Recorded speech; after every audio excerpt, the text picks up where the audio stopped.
Kirsty Wark is set to leave BBC Newsnight after 30 years, and in a new interview, she's revealed the heartbreaking reason behind her controversial interview with Michael Portillo. Kirsty Wark has been at the helm of the BBC's flagship news programme Newsnight since 1993. And whilst the Scottish journalist has interviewed countless people over the years, there's one interview that sticks in her mind. A year after joining the show, Kirsty, 68, interviewed Michael Portillo, who was then Secretary of State of Employment. The interview has gone down in history as one of the most awkward encounters after Kirsty snapped back at Portillo, 70, after he accused her of hectoring him. Speaking to Radio Times, Kirsty has revealed that the interview was the first time she had a complaint upheld against her, and explained that the reason for her temper was because she had just suffered multiple bereavements. She said, "I interviewed Michael Portillo live, and he used an expression never used by women about men. He said, 'Stop hectoring me.'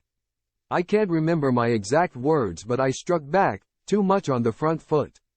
Complaints came in." She then added, "My mistake wasn't the interview, though, it was being at work that day."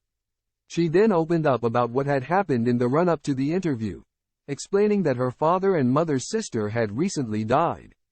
She continued, "In quick succession, my father had died, and my mother's sister, to whom I was very close. I came back too quickly. I always say to people, if you're ill or bereaved, do not rush back." She then added, "Do not take yourself so seriously that you are the only person who absolutely has to be there that minute. I should have taken 2 weeks off. The complaint was upheld, and I have no mitigating factor. No matter what you're feeling, what the viewer sees counts. No excuse. My fault." Kirsty announced earlier this month that she would be stepping down from Newsnight after the next election. In a statement, she wrote, "When the time comes, it will be a massive wrench. However, I'll be leaving Newsnight but not the BBC. I'll still be presenting the reunion and start the week on Radio 4, TV documentaries too, as well as finishing, finally, my third novel. There are exciting times ahead." She added it had been an enormous privilege to be involved in such a rigorous, creative program with a wonderful, talented bunch of colleagues. Actually many bunches over the years. Kirsty's interview with the Radio Times is out now.